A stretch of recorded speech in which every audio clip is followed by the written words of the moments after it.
I was actually debating on getting out of filming and drifting entirely. Why? Because I couldn't make any money. COVID hit, and I was like, what am I going to do here? Yeah. Like, I need to go get a day job, and like, a day job's not going to let me go to 8 rounds of Formula Drift. Welcome back to the Circle of Drift podcast presented by Sim HQ. My name is Dawson, and today we are here at Grid Life here for Midwest Fest with Nate from Daily Driver Media. Find a media guy you like and you harass him.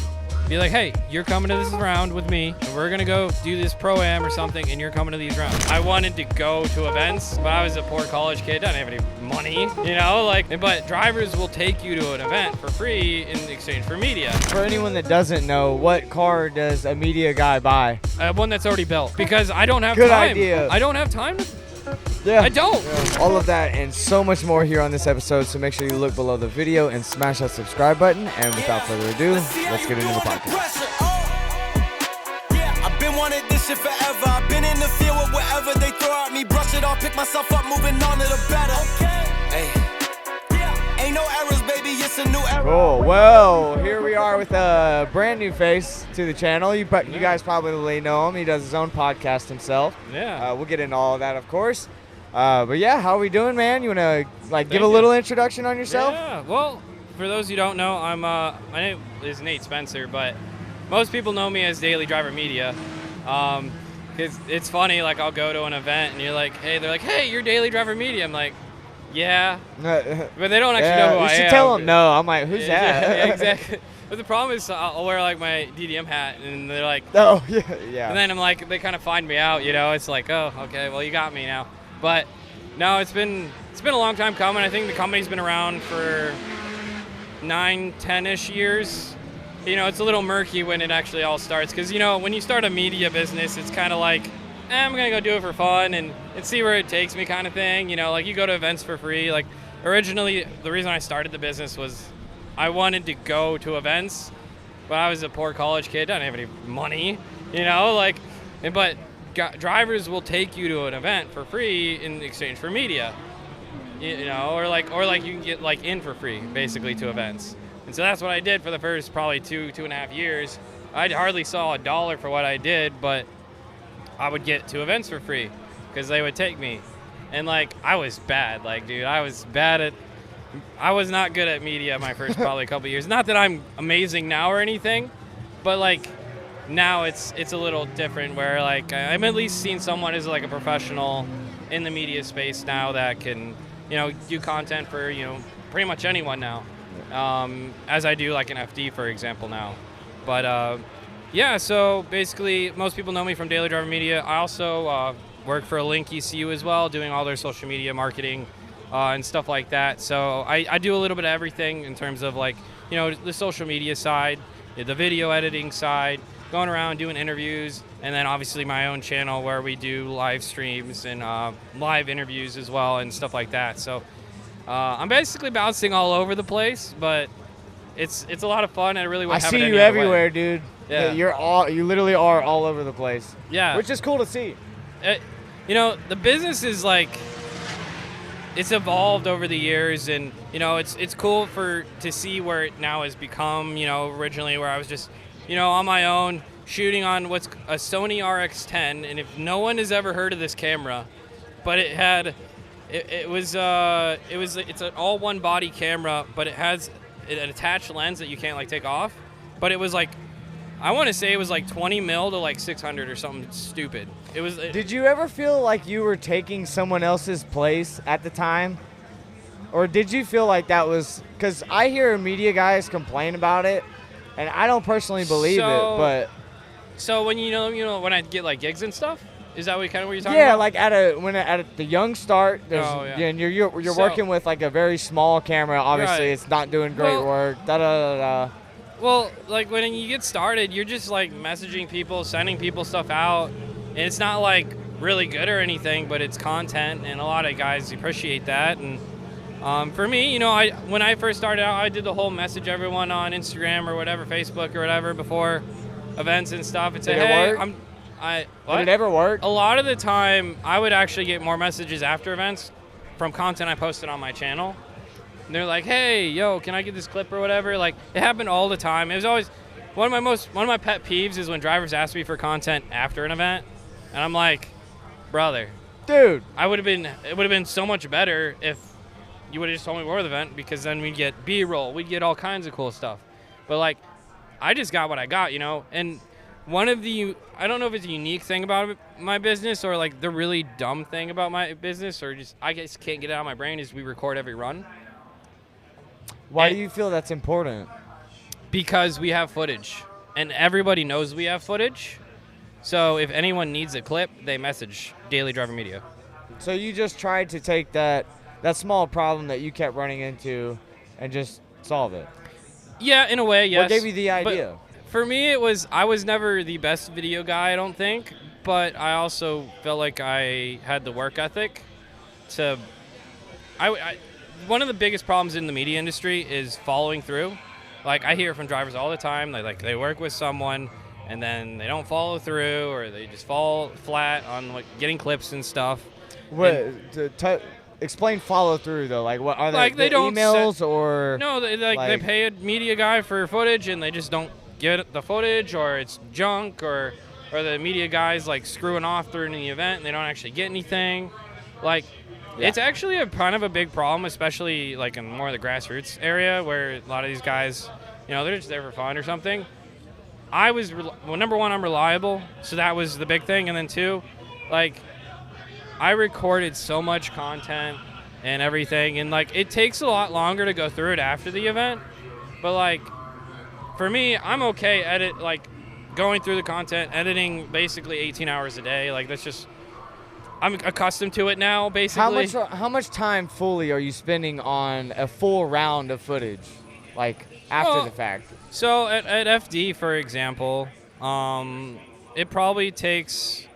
And this is a huge change for this year, because we have a 3-person team, and now I'm editing all day. I'm on the computer all day during an FD round, so I don't record any footage anymore. But like, it probably would take me to go through, organize everything, and get clips out to people, probably 2-3 days.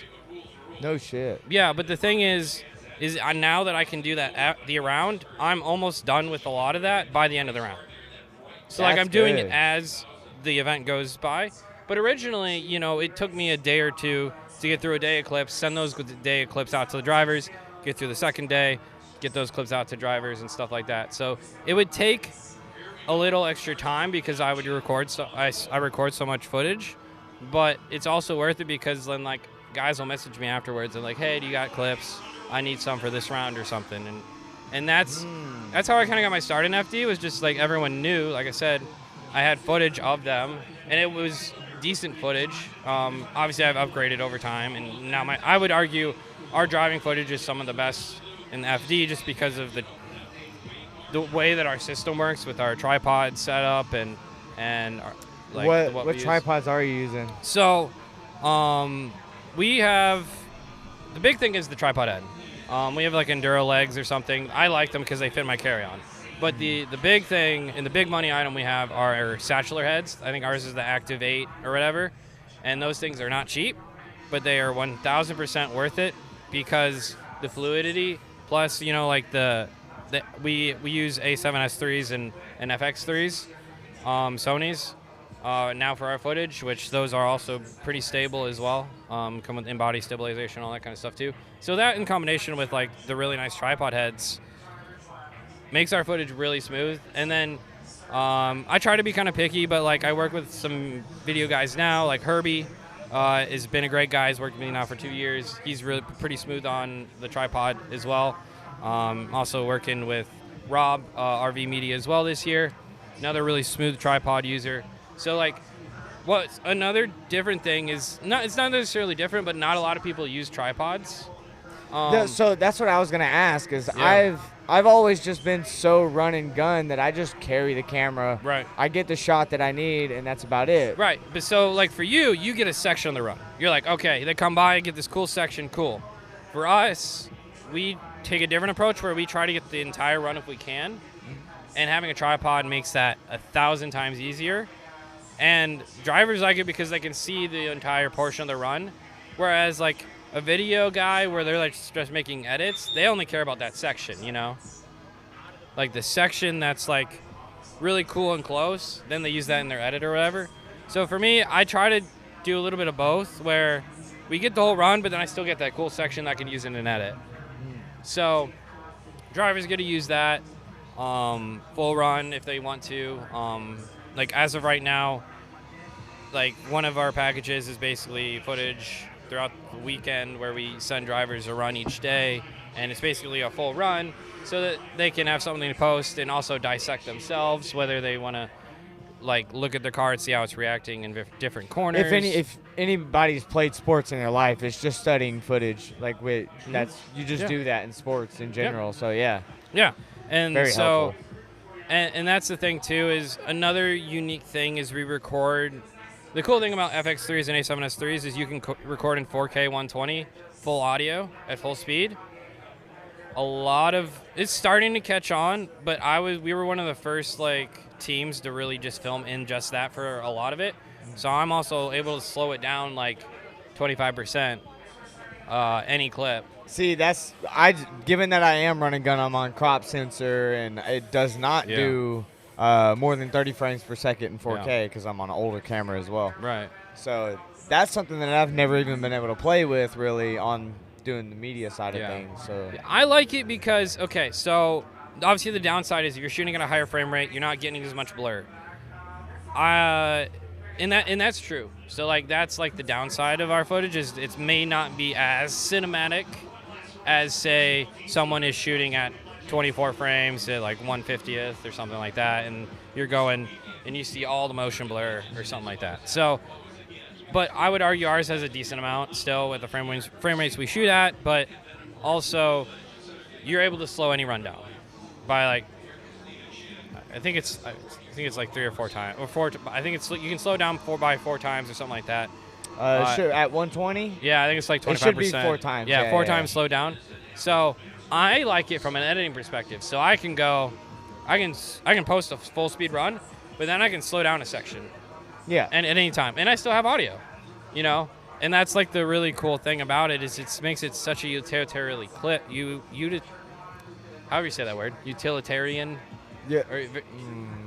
That sounds right. Yeah. I think. Yeah, but basically, We'll run with it. I can use the clip in so many different ways instead of just one. Hey, it's just real time. That's all you get. Or you shoot, and sometimes I'll do this. Like the FX3 does 1080p at 240 frames with no audio and S&Q mode. So we'll do that sometimes because it's just really cool to see cars go at 240 frames per second and like really slow it down. But like, you really don't need that. If you can slow it down by 4 times, that's pretty good. Well, so anyone that like whether they don't understand cameras or they're just getting into it. Yeah. You mentioned cinematic, but then you also mentioned slow-mo not technically being cinematic.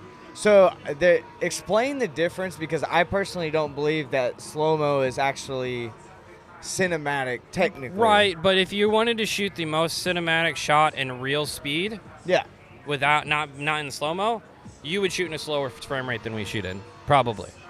Yeah. Because you get a more motion blur on the shot. Because that's technically the cinematic effect, right? Technically, it makes it nicer to look at, more cinematic. With content Arguably. nowadays on like social media, I don't think it's a big difference anymore with the way content works. Personally, like, I never shoot in 24 frames per second. Yeah. I hate it. I don't know what it is. It looks like the screen's glitching. I don't know why people like the cinematic look of that. Yeah, it has to do with you have to shoot in a certain frame rate for it to look good, and well, yeah, it's also, so for me, we shoot in a 30 frame timeline or 30 frames per second timeline because it opens me up to like a bunch of different footage. I can get a footage from GoPros, I can get footage from other people, because I get footage from like a bunch of different places depending on who I'm shooting for.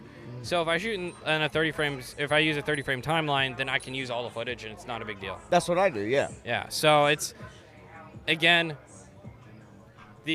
what you're supposed to be doing is 24 and like that's like the best, but like it's funny how it's become so different as time goes on. With social media how it is nowadays, like do people really see the difference? I don't think so. And like for me, a lot of it's speed, getting content out, and making your footage entertaining in different ways. Like At Daily How Driver do Media, you, we are though, known when you're for technically taking if you boil it down to the context, like you're taking the same shot. Yeah. It's a better shot, but like the same shot as everyone else. Yeah. How do you put your own flavor into it? So 'Cause a lot of people if say you the look color at, for grade. example, like the Daily Driver Media like Instagram channel, like I think we were one of the first people to really start doing this, where we would stack. So let's say we post a run, we stack the full speed run on top or wherever. We stack it on a reel, and then we'll post a slow mo clip of the run as well, like on the bottom, like all zoomed in and stuff.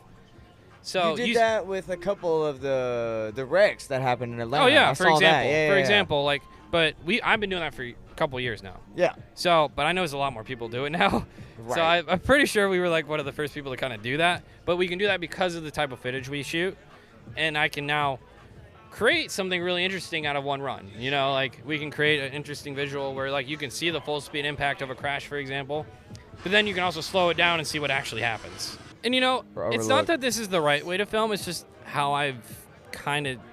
This is kind of what I've kind of curated in my style, and like I don't know, like there's so many other good video guys out there that do, you know, the proper way of shooting and do a lot of really good stuff, and it's really good, and you know, more props to them. This is just kind of how I've fit myself into my niche, and you know, it's been pretty successful now. I mean, I would say we're probably, outside of Larry's team, maybe we cover the most drivers in Formula Drift, Daily Driver Media, outside of Larry's team, you know. And I mean, in any given weekend, if you could include Pro Spec, we're covering 15 to 25 drivers, just depends on the day. I mean, that doesn't even include like Link ECU drivers, which is all of Pro Spec, and like 8 or 9 drivers in Pro. So it's like we're covering most of the field anyways now, just based on how I'm working with companies and whatnot. So at what point in all of this did you realize this can be full time and I can really do this? I actually did DDM full time. It was the year before COVID. Okay. So I quit my day job at the time, which was Lingenfelter, because just so many scheduling conflicts, and I wanted to go like all in on FD, and so did that for a year, which is nerve-wracking. You know, owning your own business, it's like, and that's your only income. I mean, we had a house, like, it's nerve-wracking, right? You know, like sometimes, you know, getting money out of getting money out of drifting people isn't always the easiest. You know, every once in a while, you know, stuff happens and they're like, oh, I don't have the money or something. Like, it's the unfortunate reality of sometimes working with, you know, lower income status people. Like, right. It is what it is, you know? It's like, but I love drifting, so it's like, it just comes with the territory. But then COVID hit and took away basically all of my income. And so then Link kind of came in. That's where Link kind of came in the picture and was like, hey, we need help like on our video side. And I had been doing footage for Link for like, I think a year or two beforehand, just as like a contract. So then that's when Link came in and was like, hey, because I was actually debating on getting out of filming and drifting entirely. Why? Because I couldn't make any money. COVID hit, and I was like, what am I going to do here? Yeah. Like, I need to go get it like a day job, and like a day job's not going to let me go to 8 rounds of Formula Drift.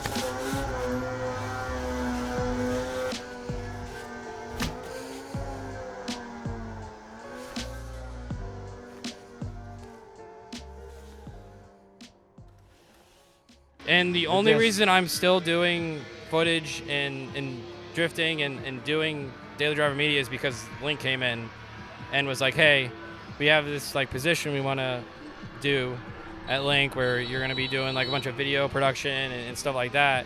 And we're cool with you going to Formula Drift because, hey, a bunch of our drivers are there. A bunch of the guys we work with are already there, and they're cool with it. You know, I was like, all right. So I'm back in the game, you know, like I'm like, so yeah. So the only reason I'm still in the industry and to begin with is because of Link. And now, if you want to disclose how, like, what did something like that pay, given you were so fresh to it, I guess? well, you know, it's like I forget what the like standard is for like a marketing manager kind of thing, but it was, you know, like you're looking at like a 70K your average salary. yeah, for like a desk job? 70K a year kind of salary is like full-time kind of gig is generally where those kind of come out to. And you know, that's kind of like a buffer eases everything. So like now I know, and like obviously when I go to events, like my main priority is Link, and that's just how it is, because that's my priority, because they, you know, they take care of so much for me. Which, to be fair, shooting for Link is really easy. We have so many awesome drivers. We have so many awesome guys that like to work with us. Luckily, the company I work for is really well respected in the industry. And like I said, doing content for them is pretty easy. Like, So what does an event like this look like? Like, what is on your for example, schedule? we're at Grid Life right now, and it's a really cool event because there's drifting and there's road racing and there's all kinds of different cars out here. And so we have stuff in everything. I would say it's funny, like you walk down that first row of drift cars with like, you know, like the Bobby's Crew guys, and then you got Jump Sport guys, you got the you know, like Keb Qualmbeck and freaking like a whole bunch of those cars in that front row. I think 85% of those cars are on Link. And it's like, that's cool because they're all guys I can like do content with if we need, or do something fun, or do a video on their car or something. So like that's easy. But then we also have road race stuff. So like, for example, we work with a couple of the tuners that are in the road racing, like ASM, Andy from ASM. You got he's gonna kill me for forgetting his name. Come on, You got what is it. Eric Levine. Oh, Levine okay. Motorsports. Like we work with them a lot. So he tunes a bunch of cars out here, running on links and stuff. I mean, like, and it's cool because we also are involved in like watching a series like Matan Rosenberg, who won the GLTC competition last year. We work with him, and so like he's cool to do content with him. You got like Chris Boersma, who's like one of the fastest like front wheel drive cars here. With his Civic, like we do stuff with them. So like there's like, and then a bunch of other road racers as well. So there's all kinds of different content to get out at an event like this, whether it's, you know, guys trying out new chassis, like a new chassis, for example, or a new plugin we have is our GT86 plugin. There's a bunch of GT86s out here, FRSs, BRZs, you know, they're all the same, How do right? you shoot for a product that isn't visible like Oh, that? it's 'Cause easy. You're out Well, here with a because there's so many things that Link does visually. yeah. Whether it's But how do you dictate it? Like, what do you prioritize, or like? well, for me, it's like, okay, for anytime using a Link or you want an aftermarket ECU, there's so many reasons for that. I mean, whether it's you want safeties so you protect your engine, or you want, you know, to have some fun with some motorsports features like launch control, rev limiter, and anti-lag, stuff like that. And so like those are really easy features to show off and talk about. And I personally have an anti-lag, and it sounds cool as fuck. Yeah, I get it. yeah, so like stuff like that's really easy to, you know, film for. And also just kind of even the tech support. That's actually kind of an underrated thing about Link ECU, is like their tech support is kind of amazing. It's 24 hours, 6 days a week, and I don't think any other ECU company does that or is even close to that. Not that I know of. And like we're lucky because it's out of New Zealand, so like at night you talk to a guy from New Zealand who speaks perfectly good English, you know, and then like during the day you'll talk to someone from America, you know, and like our tech support's like really freaking good, and with a product that's so technologically, I wouldn't say it's I don't know if it's complicated is the right word, but like technologically advanced, and you're doing so much with a computer and ECU, and like learning like PC Link, for example, and all that kind of stuff, which is the editing software that you use to tune a car and stuff like that. It's good to have that kind of like secondhand, like just like reassurance that, hey, if something seriously goes wrong, like I can call these guys and they're gonna help me. And it's like having that, like you buy other companies, there's a good chance that you're just gonna be put on hold, or like, oh, okay, well, yeah, you got to figure it out, kind of thing. And so that's the really cool thing, and like the drivers here really appreciate that, and the tuners really appreciate that, and so it makes me getting content from them super easy, because a lot of them So you're just like asking them their specific stories on what they're dealing with? What's like we work with a bunch of FD drivers as well and stuff like that, and like I think last FD round I was talking to Dillis Hughes. Okay, I was like, hey, how has Linked helped you out this recently? And he's like, dude, actually they were like literally in my car like yesterday, and we were helping me diagnose something. Like we had a pedal sensor go bad or something, and they helped me figure it out, and it was like super helpful, you know, and stuff like those stories happen all the time. And like I said, it's easy stuff because the drivers are super appreciative of how helpful we are. They know that a lot of this probably wouldn't happen with a lot of the other companies. So like I said, getting content's super easy. A lot of it's just customer testimonials. I like to highlight the cool builds as well. Like we got Bailey Burr brought out a VR6 swapped F4S. Oh. That's pretty cool. That's on a Link Fury. Wow. And there's just a bunch of really unique stuff going on. You got GemSport with their EcoBoost stuff. Good dudes. All running like Link ECUs and stuff like that because of the DI stuff. So that's kind of unique. Like there's a whole bunch of like unique things out here that are also like using Link ECUs, and I like highlighting that kind of stuff personally. But yeah, so, and it's a fun balance because with Link ECU and then my company, there's so many synergies when it comes to what we do that it just makes a lot of sense, you know? Do you think if it wasn't for Link, you would have the connections that you have throughout, like, say it's drivers or other events or whatever? Because it seems like it's put you in those it helps, places yes. to make I those wouldn't say conversations. I wouldn't say it hurts at all. I'm not saying it contributed all of it to Link, but right. it's put you in some good places. Before I was on Link, I was pretty big in Formula Drift at the time. I wouldn't say but it was just it's not enough to really be comfortable just off of Formula Drift in terms of coverage. So when I jumped on, it helped a ton on that side of it. But I knew most everyone by that point, just because I was also shooting for Link on the side anyways. But it's definitely brought me into learning and meeting a lot more road race guys.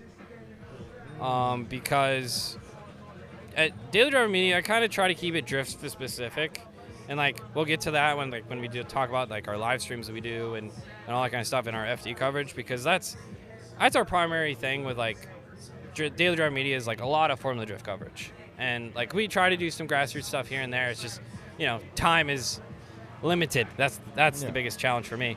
But when it comes to the road race side, Link has been awesome, introducing me to all kinds of cool people doing different things. And see, for me, I don't even have any reference to the road racing side other than maybe Nate and Grant in the Rush stuff. But so I would have no input or or way no to connect with him other than just going to say hi, nice to meet you. Yeah, and like I said, since Link has such a good reputation, they like me. They're like, oh, you're the Link media guy. Let's go. I love your stuff. It's gotta feel good. It's oh, I didn't even do anything. but it's just one of those things where Link has helped a lot on that side, and it's really cool. And like I said, people know me from Link. They know me from the Daily Driver Media side, and the automotive community's awesome.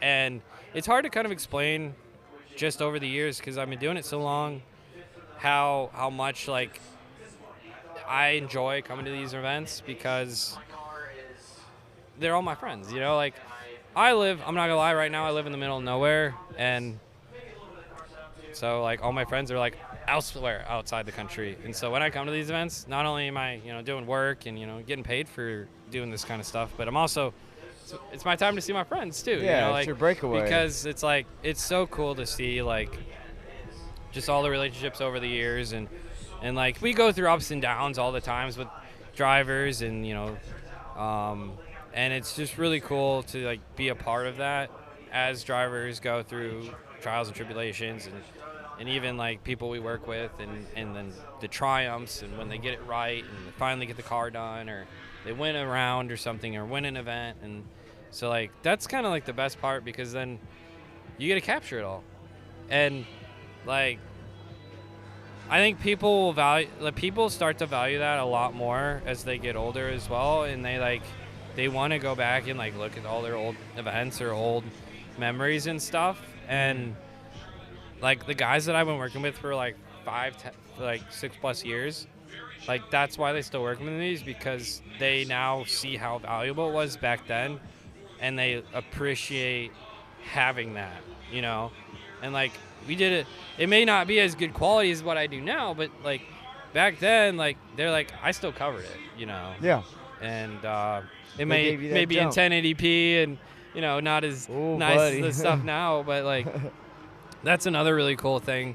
I'll have all kinds of conversations with guys that I've worked with over the years, and they're like, dude, I was watching my video from like 5 years ago. We're watching us hang out, do dumb things, and it was really cool, or they popped up in their timeline of like, hey, this was 5 years ago or something like that. And like, so that's really cool to always talk to drivers about as well. You never expect it to grow into a full-time thing. And that's the thing, is it's like, you always dream like, hey, you start a media business, and you're like, hey, maybe I'll someday like, go shoot for some cool people and stuff. Like, I've had so many cool opportunities now to shoot for like, the top drivers in Formula Drift, to some really fast road race guys out here in Grid Life, for example.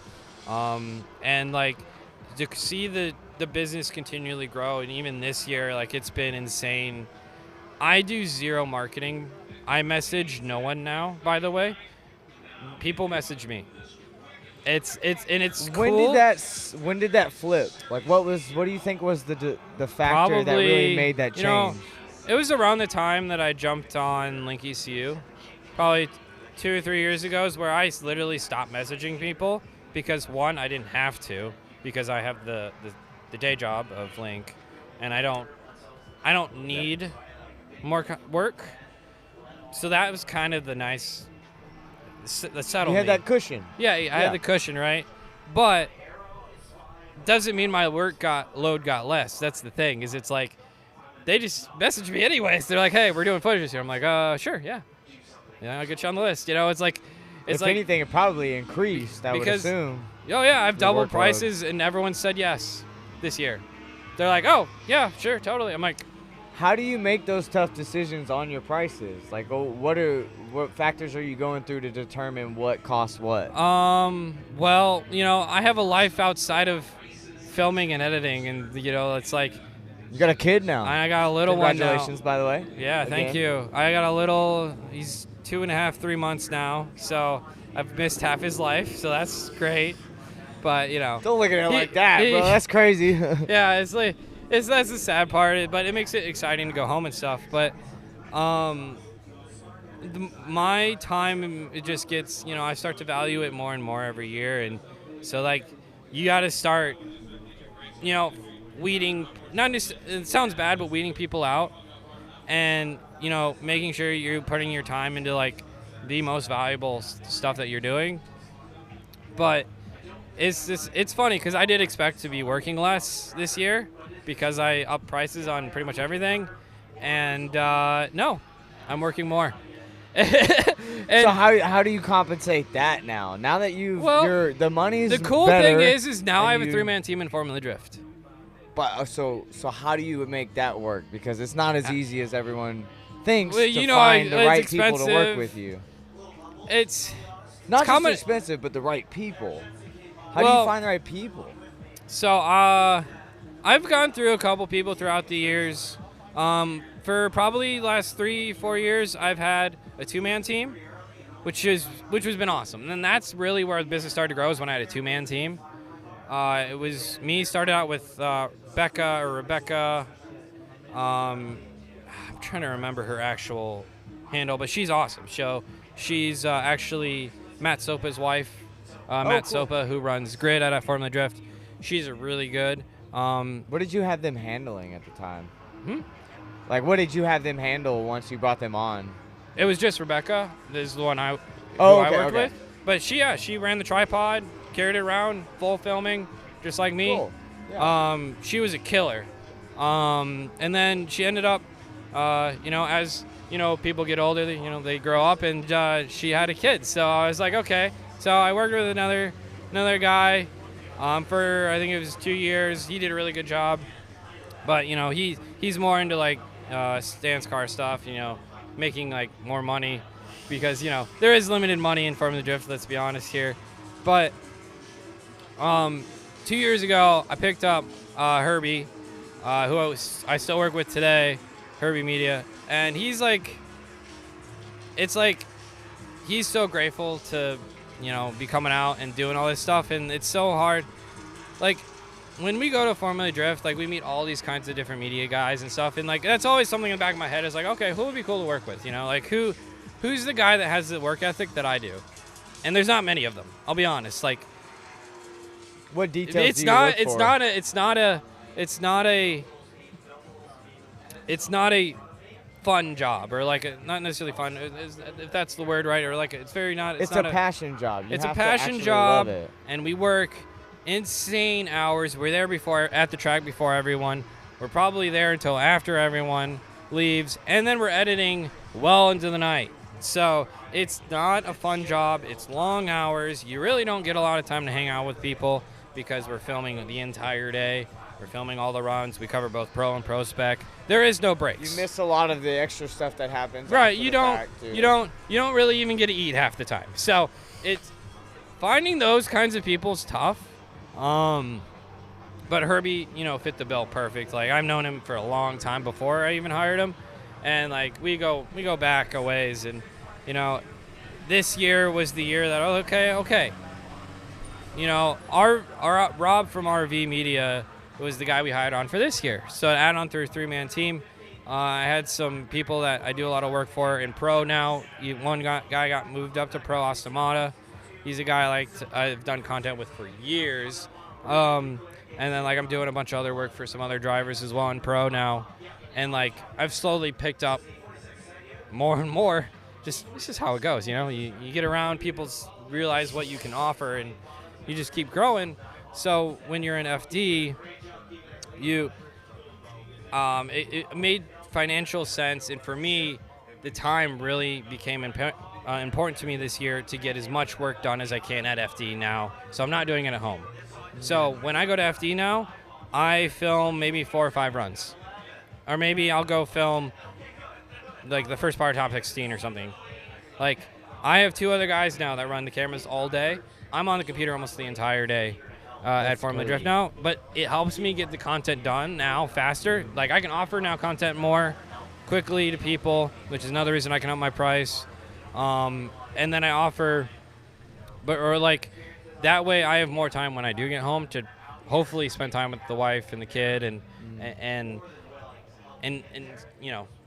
where previously I was just Create working the the entire balance. time, so that's where it became more of a valuable to me, especially with hiring the third person, is my time is really limited, and the fact that we're not getting smaller as a business, despite my efforts of literally not doing any marketing, it's been really cool to see, because the drivers support who they respect and who they like working with, and I've had nothing but support, and it's crazy. I don't know. What's the next step for you then after that? Here's the 'cause crazy it's gotta thing grow is, more now. right, well, here's the crazy thing. I can't really talk too much about it right now, but like I'm having my first opportunity to go leave the country and actually film for a driver. That's crazy. And it's like,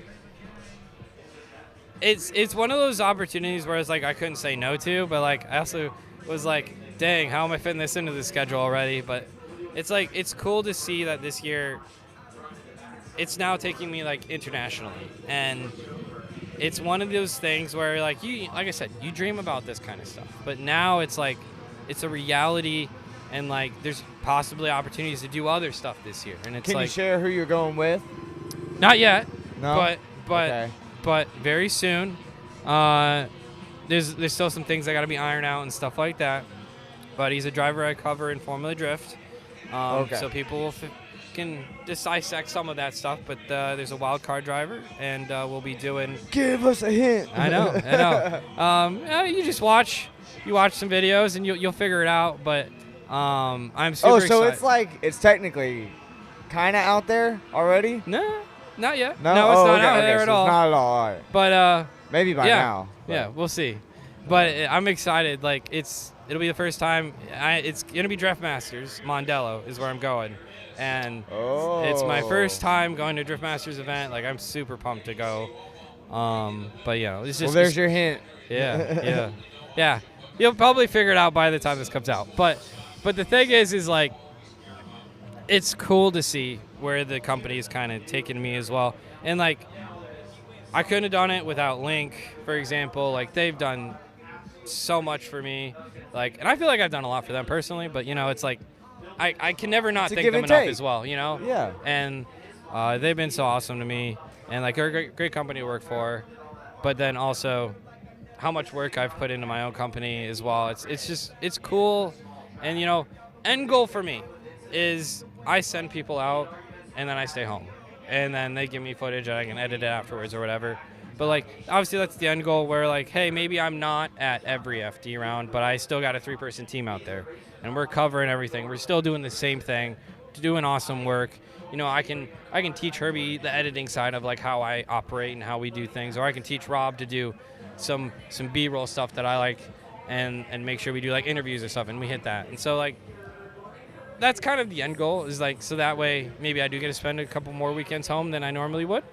But for now, it's still cool to even see what we're doing. Like I said, for the amount of FT drivers we work with, and like this year, I want to give huge credit to Herbie as well, because we also do the FD live stream practices. So I was gonna ask about that, because I know you mentioned live streams. How are you handling that alongside all of this stuff as well? So Herbie, generally I like to have one camera that's shooting the majority of the run. So it kind of worked out to where I could just give Herbie a phone and live stream from that as well, and it just worked out. Oh. It was like, because you don't need anything special to live stream from a phone. You just attach it to the camera. You see what Herbie sees, and people love that. And now it's funny because everyone in FD now watches it, and especially like the drivers and stuff. Like the practice show, right? Yeah. So, and then we do live streams afterwards. Yeah. Like pre-shows, we do after shows of Formula Drift. We do interviews with FD drivers, like we've interviewed like Matt Field, Odie Bocci's, like Dylan Hughes, like all these guys have come on, and like we've done. The cool thing about doing live streams is we get to interact with the chat. So like that's the little different side that we do on our channel, is like when like Dylan Hughes is on, people are asking him questions, and they're trying to find out, what to do on their EU46 build. When Matt Field was on, we had a bunch of Corvette guys on asking about Corvette stuff, and then like, why do you choose? Is that the reason you choose to do it live, or was there a different reason? Well, like yes. In short, there's guys that do awesome podcasts like you. Like, I'm not gonna compete with that. I'm not gonna lie. I really appreciate it. It's like it's not my wheelhouse. But if I could do something a little different, do a live stream. And the challenges with live stream is, yes, every once in a while it kicks someone out. It is what it is. Like it's just live streaming. That's just how it is. There's always issues that happen with the live stream. But the cool thing is like I said, it's live. So you get what you get. Like there's no cutting it. There was one live stream that I did cut a little bit out of afterwards. So, it was still out there though for a bit. Yeah, but it was out there for a little bit. But it's just like, it's just like, that's the cool thing. It's like you really don't know what you're going to get. So that's the fun part. But then also, we do interact with the chat as much as we can and ask questions that the chat asks. And they love that. And like that's the difference element to hopefully differentiate me from like everyone else that does stuff like that. And so that's, and like we try to keep it towards coverage of Formula Drift just to kind of give it a direction. You know, everyone's we'll also talk about like Drift Masters and stuff, but it's very Drift side focused just from that side of it. So if you guys want to check it out, it's Daily Driver Media. We go live every Tuesday at 8. Pretty much no matter what, or at least we try to. And then By the way, how do you regulate audio for like the guys that are just drivers? They don't really, have camera audio equipment. You just wing it. Yeah. I love it. Yeah. Well, it's like we've had drivers on their phone. Yeah. Just do live from their phone. I just send them a link and they jump in the chat or in the room and we go live kind of thing. So like for us, we do not have the best audio quality usually, just because that's just how it is. But like I said, that's not our main goal. Our main goal is the live stuff, chat interaction, getting people to talk to, some of the guys that they look up to. So that's like our whole thing is like, for us, it's the live stream. And then like when we go live during Formula Drift practices, for example, like it's from a phone. It's not 4K HD practice footage. But people love it, and like people love talking about FD in the chat. All the FD drivers watch it now. Like for example, I was doing an interview with Adam LZ, and then it was in Atlanta for Link ECU. But he was watching Colette's run from our live stream on his phone. He's like, "Wait a minute, how are you doing?" I was like, "Buddy, I got a couple other guys. So it's not just me." but like even a guy like him is like watching practice of like Colette, so he can give her pointers during practice, because obviously FD isn't live for like pretty much most of practice. So that's so important for the drivers. Yeah. That's really cool. So like just as an example of like, and then like even in like the pit area, you'll see like a lot of the bigger booths will have TVs, and they'll be running our live streams with Herbie on it, talking all his shit and stuff, and it's a good time. But back to Herbie, like he motivated me. He's like, dude, we could actually like make this thing, because for the longest time I kind of gave up on the YouTube thing, just because it's like it's so hard, as you know, to be successful on YouTube. It's so much work, and like I'm so busy doing other things. So I was like, he pushed me to be like, listen, we can make this a thing. So like the FD live streams are popping, right?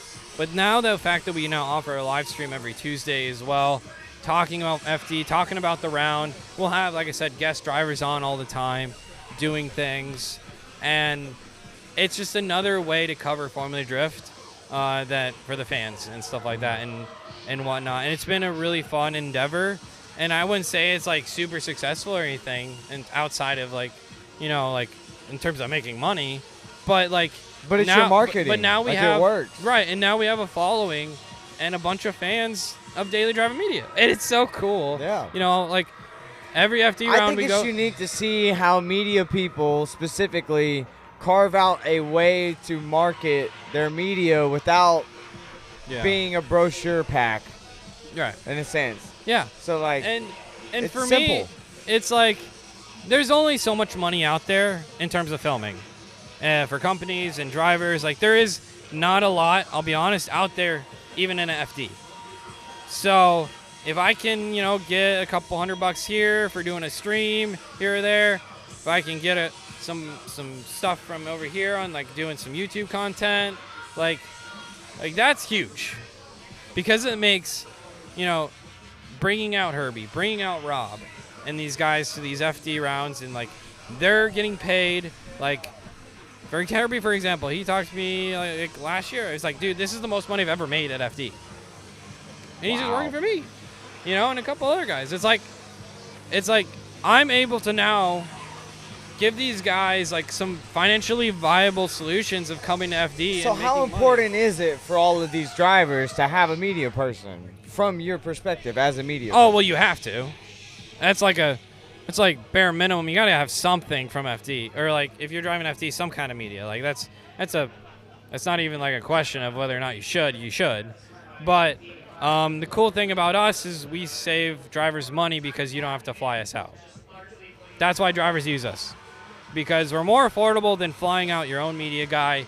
And we do, in my opinion, a pretty damn good job at covering your event for you. You get 2 angles of every run you do, plus a bunch of B-roll content of your pit, of the car, and stuff like that. What about the others? Like, obviously, you do you can't be at every single event. So, like, I am. how do you or what's your suggestion to drivers to do? Like, what?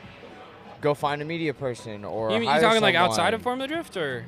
Yeah. So just like Okay. in general for any driver, like how important is Find it? a guy that's have that reliable media? and that you like, and do not let him go anywhere else. Pay him whatever you need to get him out What do you mean? Get them out? to whatever event you're going to. Oh, okay. Yeah, find a media guy you like, and you harass him. Be like, hey, you're coming to this round with me, and we're gonna go do this pro-am or something, and you're coming to these rounds. And like, you gotta find. Generally, you want to find someone young, like in college or something, that has time to go out and do this stuff, Yeah. or like, Would like, you that is suggest available. doing that for free, or would you suggest So at least when you're a being media guy paid? starting out, like I went to events and they just brought me. Now I don't know if not everyone's willing to do that, obviously, but that's a way possibly. If you can bring a media guy with you, like that's huge from a media guy standpoint,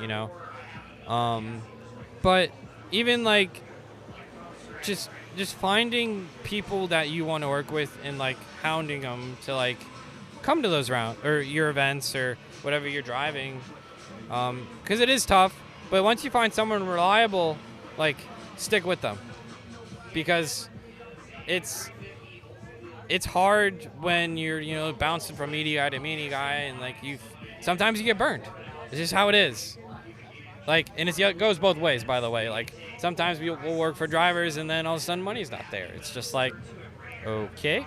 So it goes both ways, but especially for me, it's like you find a guy you like, try your best to keep him around. I completely agree with that. I'm in Yeah. the same boat myself. I only keep one client at the moment, Yeah. just as on the media side of things. So Yeah. yeah, I would agree with that. Yeah, it's not a. I wouldn't say it's an easy business to be in. It's definitely not. But That's boy, why I is took it, this route. I was like, I'll just yeah, it's not glamorous. more on this. You gotta work your tail off.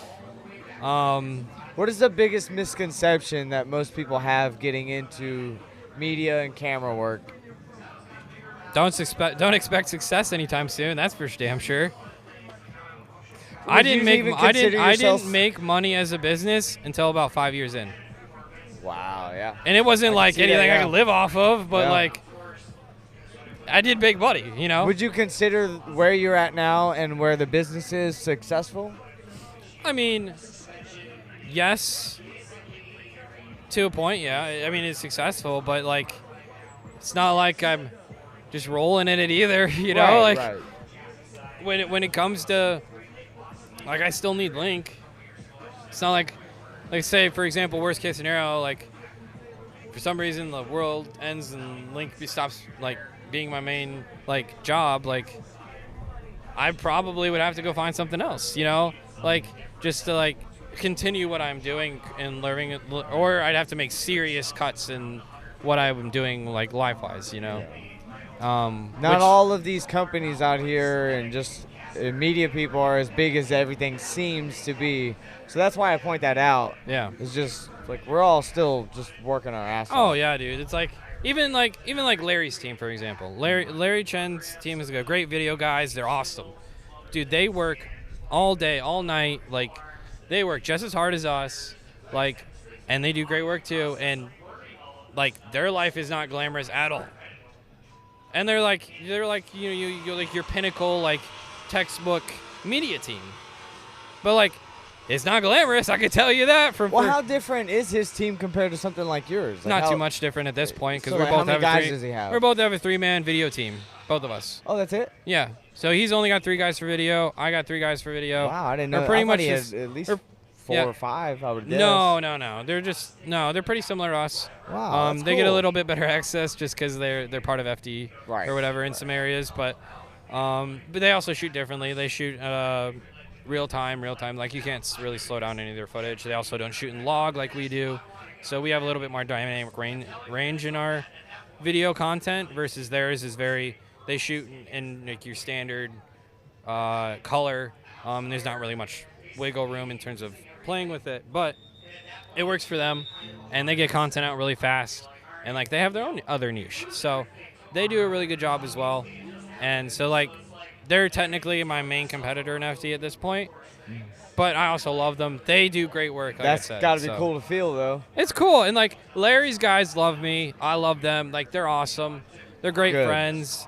Larry and I've known Larry a good while now, and at some point we'll get him on our live stream as well. He wants to come on and do our stream as well, and he's been awesome. Like he's a guy that I've talked to throughout the years, and like even ran some stuff by, and he's been really helpful just to talk to, like a guy that's been there, done that. And it's been really cool to kind of see that. I mean, there's all kinds of guys like Lauren in HD. He's been doing content in FD forever. Picked his brain a lot, stuff like that. And it's been really cool. And now people ask me about stuff, and it's now gone the other way where like, hey, so like now you're a mentor. yeah. And like I got my own little kids now on my team that I get to Yep. boss around, but That also story's like being help built. out, and it's like it's been really cool. But again, it did not happen overnight at all. I can tell you that much. That's very it's true. Like I said, been doing this for like nearly a decade now, and for it to kind of become what it's become. Well, given it's that been you've so done it cool. for nearly a decade, do you ever see yourself getting a car and driving? I do. I got my own car. But often, like, Oh, do you think you'll ever have that type of time? eventually, yeah. I mean, that's the end goal, right? Yeah. It'd be cool to have like a daily driver media, like sponsored car out there doing Your cool whole booth stuff. setup and stuff? Yeah. That's the it'll be fun, but That's cool. priorities right now. It's like it's hard. No argument there's so there. There's so many other things you gotta think about, and whatnot. Like, because like I said, I finally got a drift car last year that like consistent, that like actually is decent, and it's been a lot of fun. Going to events every once in a while when I can, like local ones. Because that's about what I have time for. But So for anyone that doesn't know, what car does a media guy buy? one that's already built. Because I don't have Good time. idea. I don't have time to. Yeah. I don't. Yeah. I don't have time to work on my stuff. Like, So I it was do a already little ready. bit. Everything was ready. Yeah, What it's is all it? ready to go. It's a EcoBoost E40. It's an EcoBoost E36. It was Gem Sports' old shop car. Oh, sick. Okay. Yeah, so it was yeah. Sean Allgood's old car. Yeah. And traded him for that car, and it's been a lot of fun. I broke both my axles last time that's the last event, but we're working on some things, just make it more reliable. But like that is, I bought a car that was already built. For me, I don't have time to go build my own stuff. I don't have the knowledge base to do that either. I can wrench on basic stuff. I can change the oil. If I got to do like your simple things, right? But like I don't have time to be doing my engine swaps and like welding things together and doing all that kind of stuff. I don't. So I needed something, and it kind of worked out. I'm doing a fun collaboration with Link on that car with the new ECU that's coming out, the Neo. Because that's like a DI engine. That's kind of a new thing for us and whatnot. But is driving that car the first time you've ever like tried to drift no, a vehicle? I've dabbled in other stuff, but I've just not had a car that's been reliable or like I could just go take out and rip. So now that I have something, I do go out a couple more times. Like I probably have like 5 or 6 events now under my belt. Oh, sick. Okay. But like I do sim driving too. Like I got a little sim that I still drive, and when I can. What kind of sim do you have? It's mostly some magic stuff. So like, I forget what it's just like your Amazon seat and like set up. But then I got some magic pedals and wheel.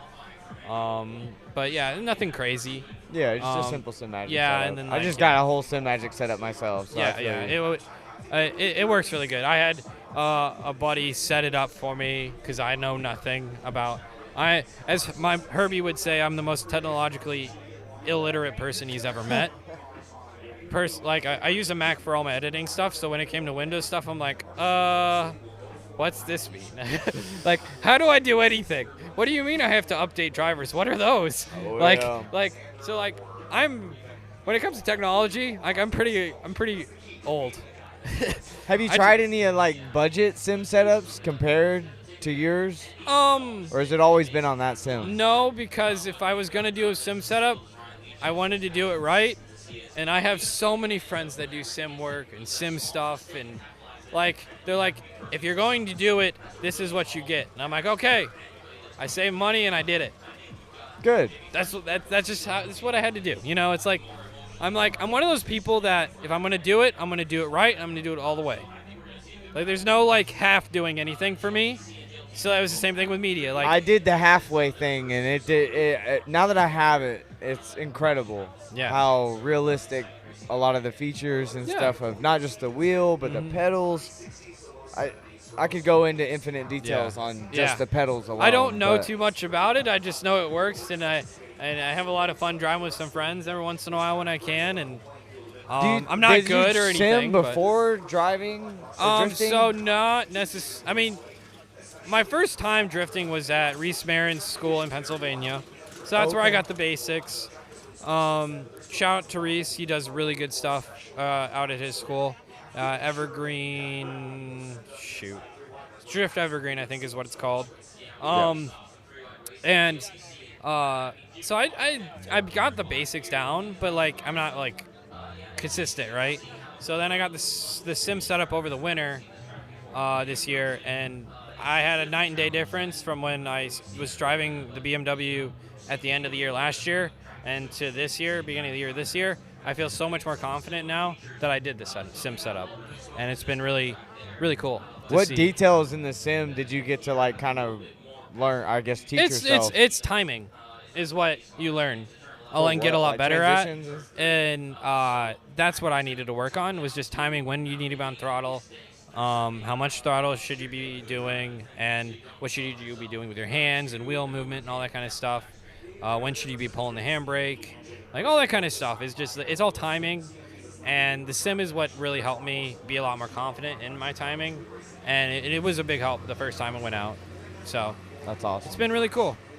But it's good to see.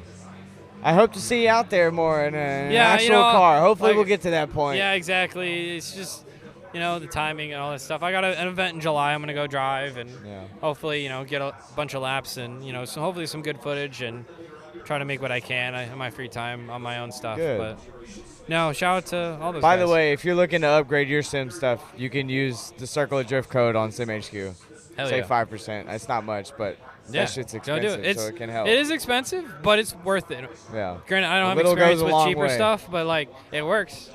And it made a tangible majority of it is the bases, is what costs so much. But that's the most important part. I know. That's the most important part is the wheelbase. Yeah. Do not not just the cheap out wheelbase, on like that. the actual cockpit itself. Oh yeah, if you're doing like a symmetric one or like a super nice one, yeah. Like mine's Amazon special, Yeah. So that's where I cheaped out. I got real nice pedals. I got nice wheel, but it's all mounted to like a cheap Amazon deal, and but it works. Yeah. And I really do enjoy it. But good, dude. Yeah. Well, before I let you go, what would you just boil down your best piece of advice for anyone looking to do photography, videography, any type of media work? How do I not kill someone's spirit? Kill their spirit. I know, dude. It's fine. We're on a podcast. Don't expect success like I said, anytime soon, but be consistent, work hard. I know it's a cliche, but I was not the best person when I started out at media at all, by far. I didn't know what I was doing at all, but I recorded everything. I posted a lot. I tried to meet as many people as I could, tagged them all and stuff, reached out to all kinds of people. Do not feel bad about reaching out to drivers, by the way. It is what it is. It's the industry. Like, people reach out to my drivers all the time, and I don't care. I get it, do your thing. People send stuff all the time to the drivers I work with. Cool, I don't care. Jared Deanda said yesterday, go until you get the no. Yeah. And once you get the no, at least you got an answer. Yeah, exactly. And it's like, for me, it's like, you know, you got to put yourself out there. You got to do it. I try to find something that works for you in posting content. For me, right now, it's doing the clips stacked on top of each other. That's worked out pretty good for me. Good. Getting noticed and stuff like that. But find something that you like to do. And like I said, try to have some fun with it. Get good at trying to do editing work, because that's always a challenge. There's not a lot of good video editors out there. That's, I think, an underserved market, and a market that if you get good at, that's probably where you can make some actual money, is video editing. With the way that the motorsport in itself is expanding, that would be the next thing, which is that's what I tried focusing on more.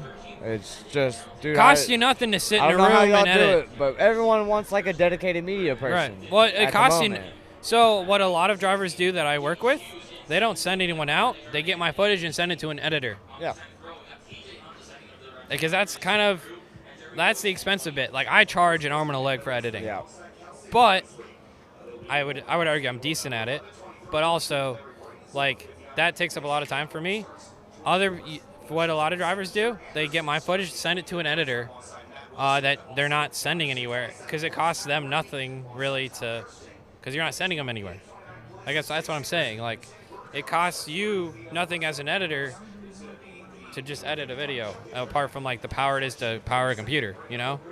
Yeah, if someone's sending you stuff and then you well, get to go edit it, besides you the know? software, Right? and, you know, yeah, exactly. But there's music free and so stuff on and out so there. I'm forth. pretty sure DaVinci's free.